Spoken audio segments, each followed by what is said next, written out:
It's probably not appropriate for me to start this with the peace greeting only because I might slip up and cuss without even meaning to. But let me go on ahead and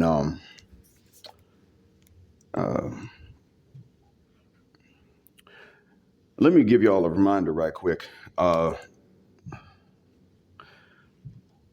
Uncle D has rightly told us over several live streams, evening your time, morning's mine, that this ain't our fight.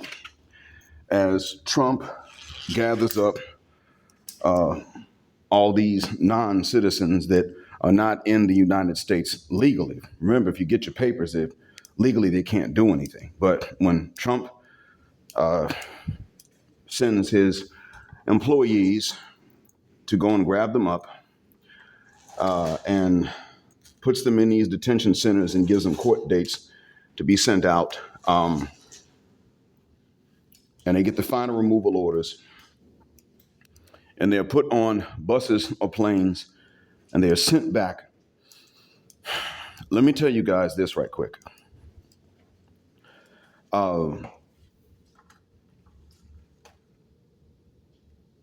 Uncle D is right to tell us that it's not our fight. Now, I don't think that Uncle D means for us to think that we should be on the side of Massa doing the deportations either, but I want to point out, because he didn't really make it sound like, he didn't really remind you that they ain't shit either. Massa and his cronies ain't worth it. Oh, yep, see, that's why I can't start with the peace greeting. That they ain't worth crap. That they're not worth a dime if they have $10 million in their pockets because of what they've done. He forgot that part. I don't. I never forget. See, I know that you can look at them as individuals, much like Uncle D has said. You can look at them as individuals. They can be quite fun to hang out with. But by the same token,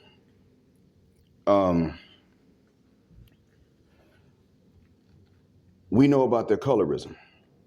And this is something that they're beginning to go ahead and start talking about. They're beginning to confront this amongst them, and it's largely their youth that are confronting it, just like it was with the Arabs and the Indians and the Pakistanis. It's their youth that are beginning to confront this issue amongst their elders, and pretty much telling their elders, you know, y'all ain't worth a dime with a dollar in your pockets because you side with the ones who took this land from our original ancestors, the Aztecs, and not only the Aztecs and the Mayas, but the Chichimeca. I think they're called the Yare, different tribes whose names I've read and then forgotten. And I want to state this. One of Massa's worst fears is that everybody else is going to unite against them. They've had this paranoia for a while. And it's one of the reasons that they like to try to keep us viewing each other unfavorably. And they don't always use lies to do it. They will use the truth or lies, either one, whichever suits the purpose.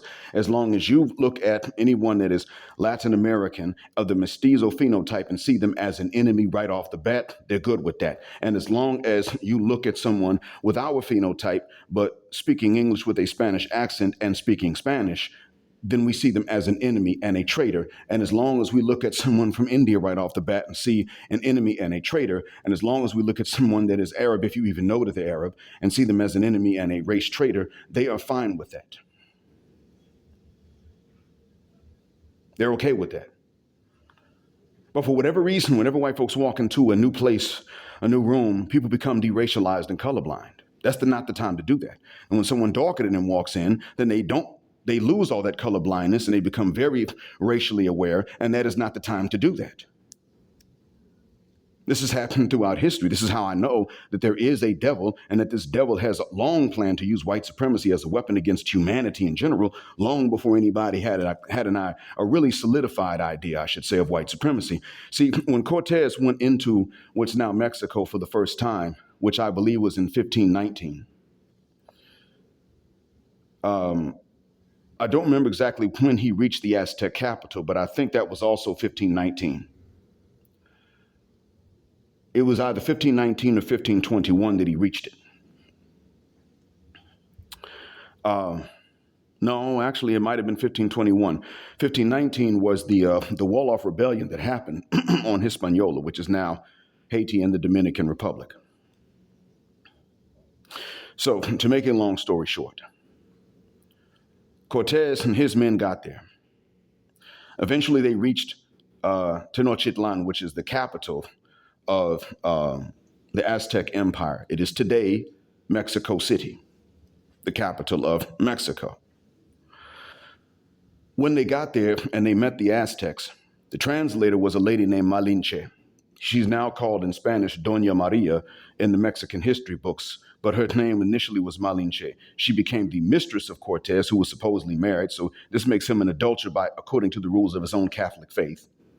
Was digging her out, apparently. And on top of that, Malinche knew how to speak Nahuatl, which is the language of the Aztecs. It wasn't the Aztec language. I mean, they didn't call the language Aztec. The language was called Nahuatl.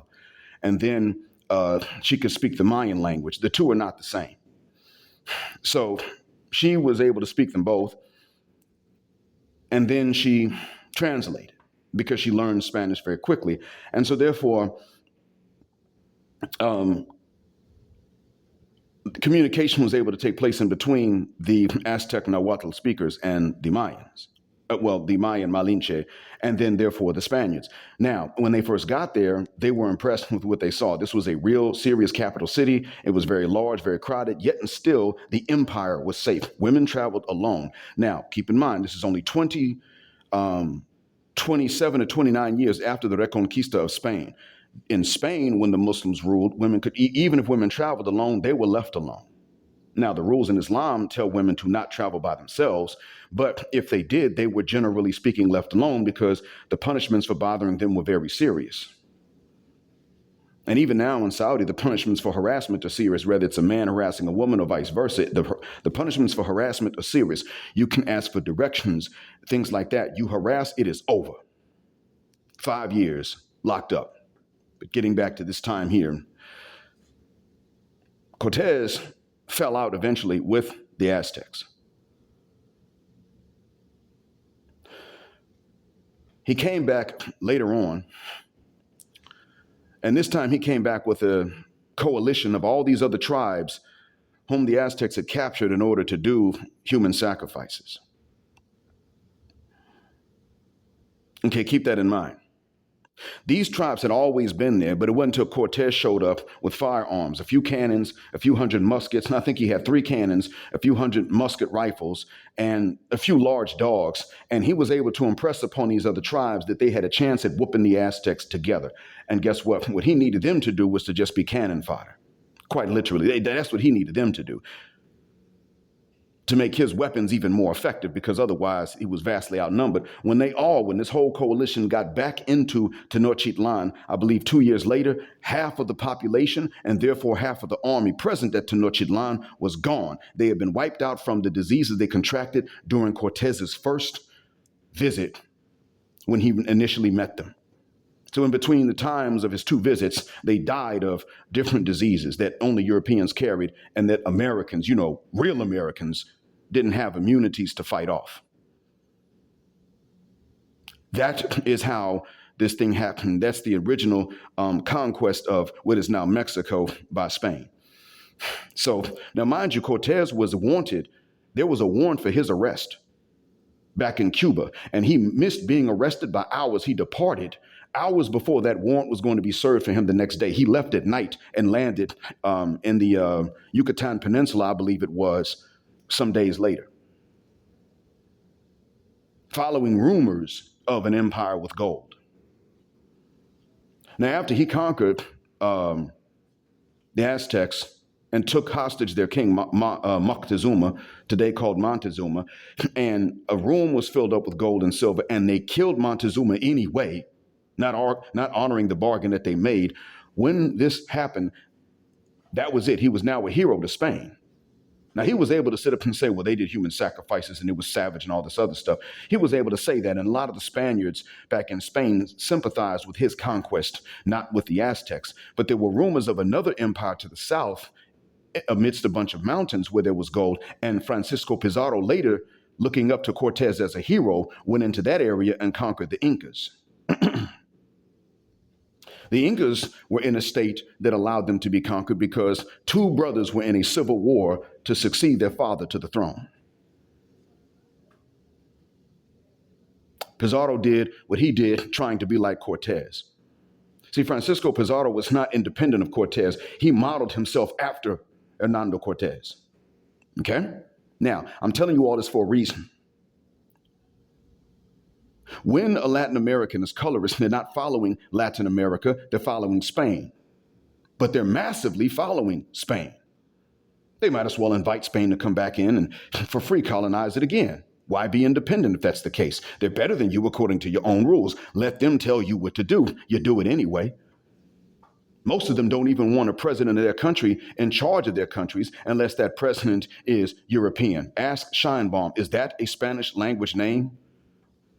Which is still European? No, it's definitely not an Aztec or Inca name. Hell, Latin America's first original American president, I think, was in Bolivia, if I'm not mistaken. And I believe his last name is still Spanish language. But no, she's Scheinbaum. That's a German woman, genetically speaking, running Mexico. Speaking of which, let's get into some more history right quick so we can put this in a proper perspective. I'm going somewhere with this. I'm going to land this jet black aircraft. Don't worry. So, make a long story short. Speaking of Germany, before World War I really kicked off, or before America's involvement in World War I really kicked off, Germany sent a communique to Mexico and stated, we will help you. If you side with us against America, we will help you to take back the 2/3 landmass you lost to the United States in the Mexican-American War. Mexico declined. Now, one of the reasons they declined was because not only had they lost it in a war, but by the same token, they had been paid by the United States for it. So what Uncle D is telling you is actually true. Granddad Jet Black is telling you the same thing.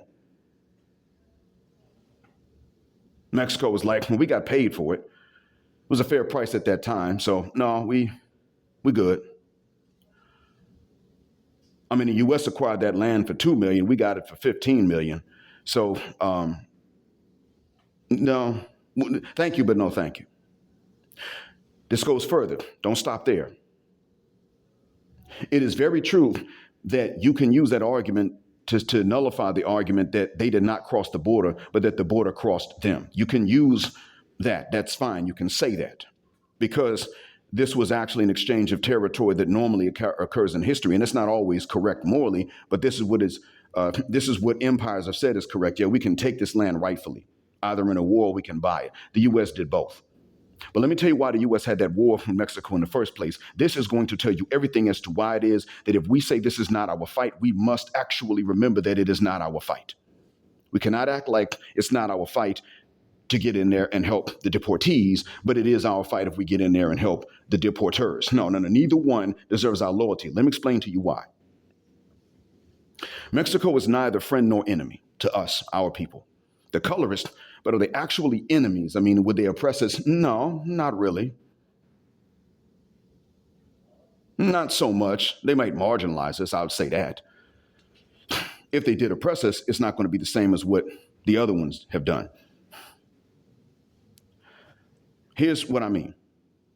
When you go into the history, the first white settlers in Texas went there back when it was Tejas, which was one of the states of the Republic of Mexico, newly independent. Mexico became independent from Spain in 1821.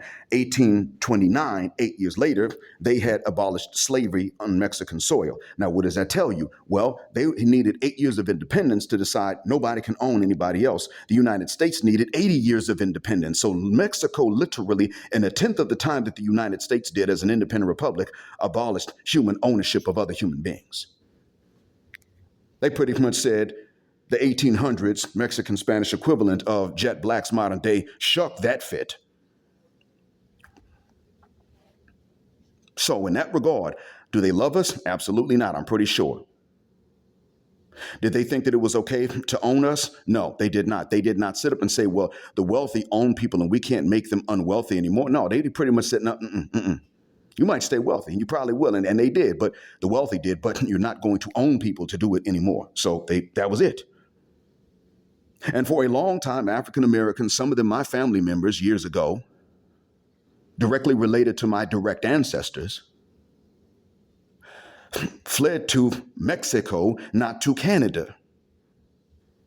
There have always been a lot of black folks that have said, we don't like white girl weather. I tease my wife about that to this day. Now, she doesn't like, snow, severe cold, but she's more comfortable in colder weather than I am. And I tease her, I say, yeah, that's because I'm more African than you. That's what that is. Now, I know that Somalia actually does get cold at night. Different parts of it do. I'm aware of that. But I didn't tell her that. I just tease her, and I'm waiting on her to find that out. But I tease a little bit. I'm like, yeah, I'm more African than you are. I've been away for 300 to 400 years, and here you are, just enjoying this little white girl weather. Yeah, you in touch with you and a white girl, ain't you? I just be messing with her. But there've always been many of us, because we West Africans, we used to the heat and some humidity, and we can tolerate that. So there have been plenty of us that have decided to go somewhere else, not Canada, trying to flee from the white folk. So with that being said, this is something that has happened in waves, not just right after the Civil War when you had the Buffalo Soldiers saying, you know what, I'm tired of shooting at these Apaches and they never done nothing to us, and then defecting from the U.S. Army and fleeing into Mexico, which did happen. That's one of the waves of the immigration, or the migration. No, it wasn't that. What it was that you've had this happening multiple times. You have Creoles today that live in Veracruz. They're African American. I mean, they're African and they're from the Americas too. So that's what I'm talking about. They are, they're diasporans. They're clearly of African descent, and they have French last names because they fled mostly from the city of New Orleans in order to escape from segregation. Why did they go to Veracruz instead of Canada?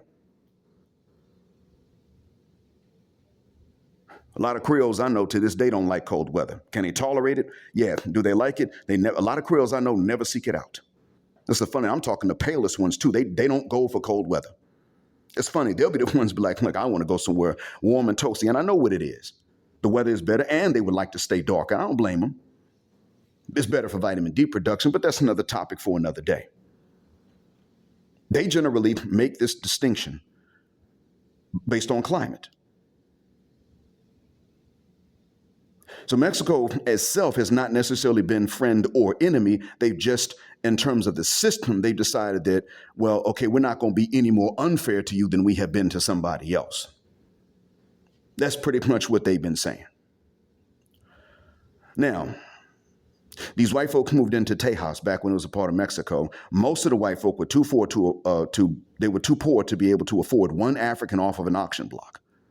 A minority of them were able to own all of the Africans they took with them. 5,000 African people were enchained and enslaved by white folk in Tejas before it became Texas independent and then later a state of the United States. Yeah, that's how that happened. Now, 1829 was about this time that this was going on. I mean, they were moving in between 1821 and 1829, but because there were enough of them in Tejas that were still owning black folks, what happened was that the Mexican government, central Mexican government, the federal government gave Tejas, the state, an extension of another year to comply with this federal law. There's nobody owns anybody. These white Texans who could not afford to own anybody were the ones doing the fighting against the central Mexican government because they ignored the warning. They were pretty much saying, you brown prairie niggers ain't going to tell us that we can't own these black African niggers, and start playing the banjo while they were saying this. Because you know how they get down. They ain't got nothing to hold on to but their whiteness, and they brought that attitude with them into Tejas. These are white folk from Louisiana, Mississippi, Alabama, Tennessee. You get it. And when they were so white, I can't even talk from their standpoint without talking with that drawl. You know, that lynch or nigger drawl? That one. Right. Well, that was who these guys were. So they initially fought, and this was the beginning of all hostilities in between any citizens of the United States and then Mexico on the opposite side. Later, the U.S. jumped in, the government of the U.S. jumped in because these are white American citizens disobeying laws of another country within their boundaries, but they weren't going to let them be punished for it. It was treason. It would be like me today coming over here and start producing liquor and alcohol, and the government says, listen, we're going to give you about 6 months to cut this shit out. We're supposed to, you're producing it. We're supposed to kill you for this. You got 6 months to cut it out. And I ignore the warnings. And then when they come to arrest me, I pull out weapons and I tell them that these brown N-words are not going to enforce any of their laws against me because I'm American. That'd be like me doing that. And then the U.S. steps in and says, well, you can't do this to him. He's one of ours. He broke the law. He could have done this back home in your country. And that's what this was like. That's how this really got started.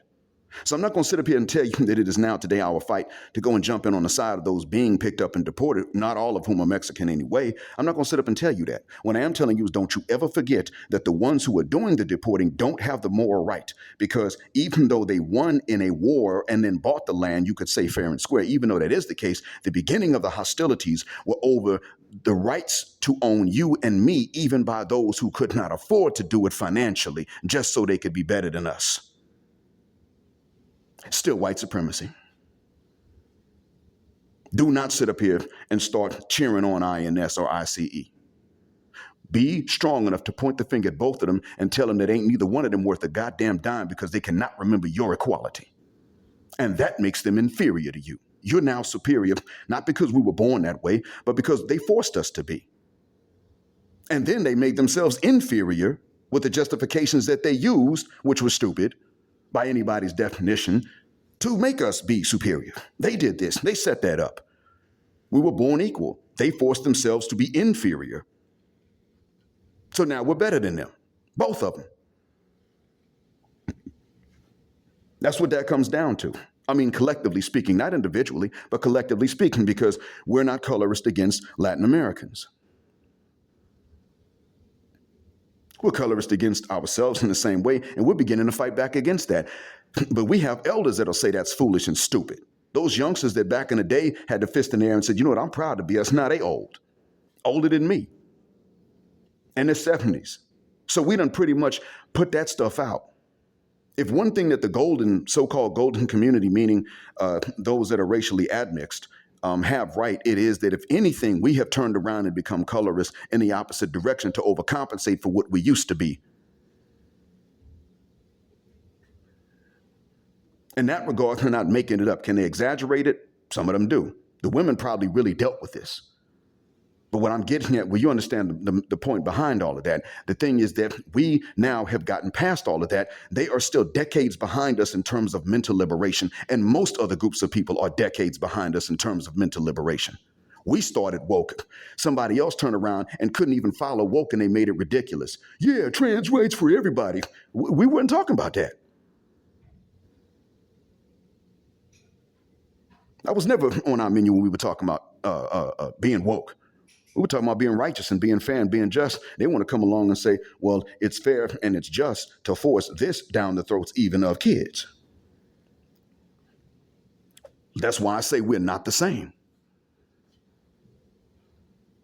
That's what I keep getting at. So when you look and you see ICE going and stopping people, yeah, okay, you don't obstruct them anyway. It's against the law. You just be like, not my problem. But what that means is that when ICE comes to you and says, hey, do you know about it? You stop them and you say, listen, I don't ask people their immigration status. And when they start asking you more, you say, I just told you I don't ask because that's not my job. And if it was, you know what, why are you asking me to help you with this shit? When are you going to pack your shit up and go back to Europe? They ain't shit and you ain't shit either, bitch. Now, fit the guck out my face. I was born here. I'm a citizen. Y'all made it that way by force. Leave me the hell alone. This is not my fight. You don't sit up and say it's not my fight to one group and then turn around and tell the more powerful one, okay, yeah, I'll help out because I'm American too. No. Our Americanness is not the Americanness that white folks imagine for us or want for us. Those are two different things, two different meanings. The truth is very different from what they mean when they say it. The truth is, yeah, we're Americans because we have all the rights of it. We deserve the rights and none of the responsibilities, because we've had all the responsibilities with none of the rights before. And they still ain't paid and they're never going to pay. We're American because they forced us to be. They gave us no other choice. So when the immigrant groups sit up and tell us, well, you know, you African Americans are next, they're right that eventually white supremacy is going to come for us again. That's true. They always do. They always find a way to do it. However, deportation is really not one of the worries that we have right now. Now, keep this in mind. Trump is talking about paying other governments to house some of America's most violent criminals for a fraction of the cost of what it does in the States. He's talking about doing that. U.S. citizens that are just really, really violent criminals. That is true. And we already know they have an easy time arresting and convicting any of us, even when we're innocent. That it doesn't take much. Because they'll slide a poor white woman a few thousand, say, here, say this N-word, raped you and beat y'all and all this other stuff. And then she does it because, she's poor and she needs that money. And then they turn around and pay some other third world government that's really, really broke and just conditions are busted in their prisons, especially, to house us and feed us pretty much all kinds of slop. That's what they'll do.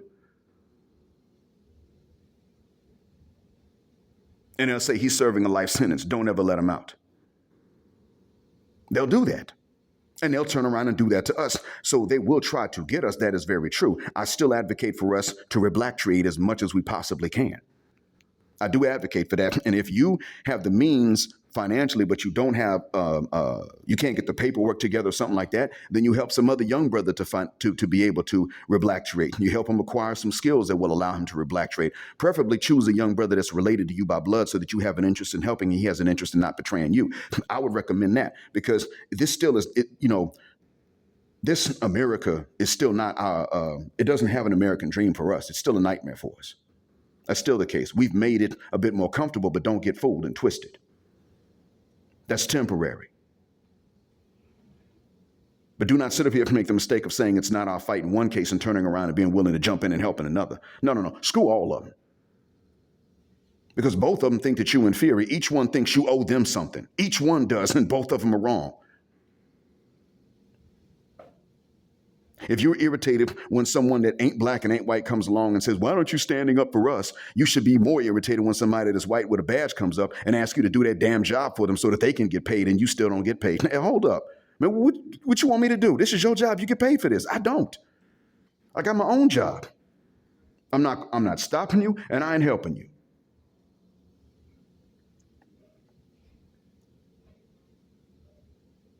The best thing for us to say is it is not our fight.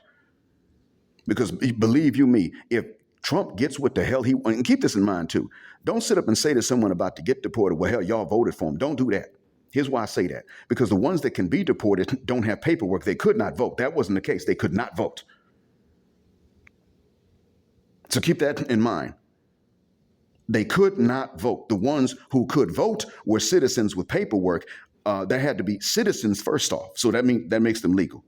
And had to become citizens either by birth or by naturalization. So what I'm saying is that they actually aren't the same as the ones being deported. Those two are not the same, and they never were. What, you think that they're all united? I keep telling you about this. They're not united. The ones that have their papers legally and the ones that don't, while they might unite against somebody else who don't like either one of them, they still do not see eye to eye. Hell, Mexicans born in Mexico don't see eye to eye with Mexicans born in the United States. The Chicanos, they don't see eye to eye. They're trying to, but they can't. The ones born in Mexico call the Chicanos pocho. And they say, you're not a real Mexican. That's what they do that. They say this to each other. They are not playing around.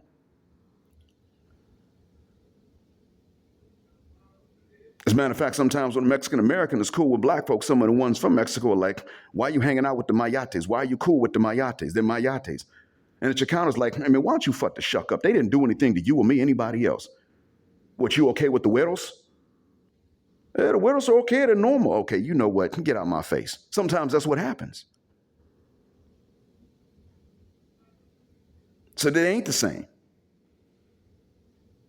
We have to keep our facts straight. Uncle D was right. And Grandpa Jet Black is telling you, even though he and I are probably about the same age, Grandpa Jet Black is sitting up telling you the truth and verifying what he said. We got to keep the facts straight, separate fact from fiction. Okay, they lost 2/3 of their landmass in the war for which they were paid. So their government itself admitted later on to Germany they don't have a claim. Not anymore. But then again, keep in mind that all the hostilities began in the interest of white supremacy. And Mexico was not going for that level of it.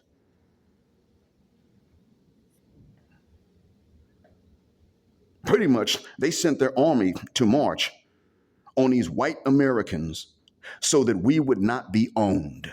I don't think it was so that we could be rich, nothing like that, but so that we would not be the property of anybody else, no matter what their race was. For that, I tip my hat to Mexico. And I say to them, if you can do that, if you got that much soul, then you can, and then your youth do, then you know what you can do?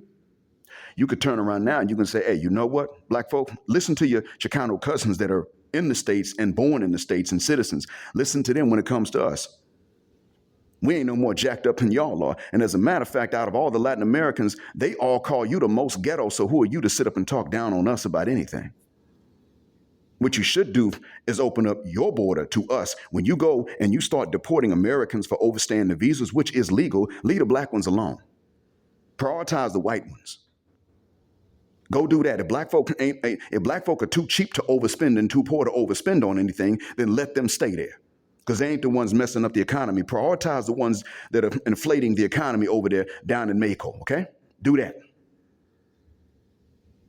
Leave us be and give us extra time to get some papers and residency and stuff like that in order. Why? Well, because you know what? We never did nothing to y'all except build your country up too and get nothing for it.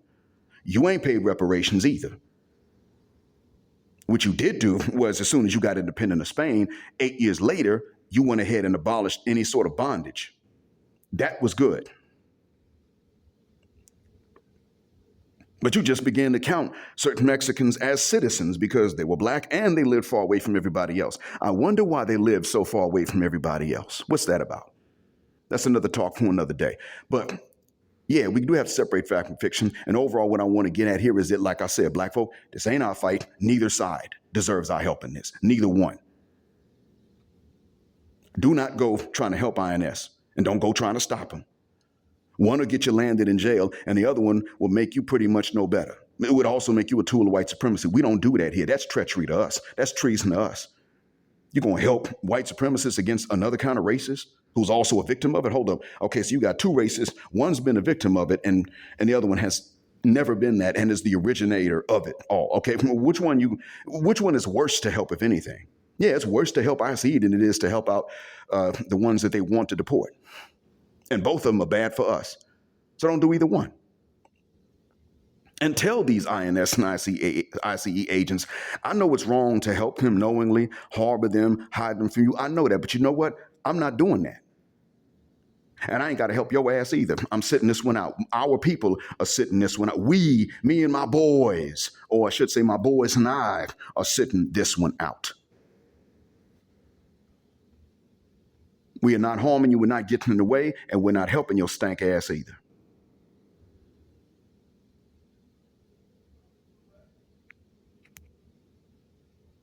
Believe you me, that's legal. And that sends a message to other people. Don't come asking black folk to fight for you until you can see us as either your equal or your superior for viewing us as inferiors previously. Those are the only two options. Other than that, you ain't our problem.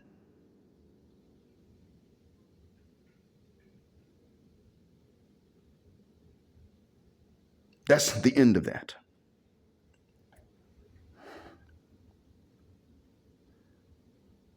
I hope that this helps.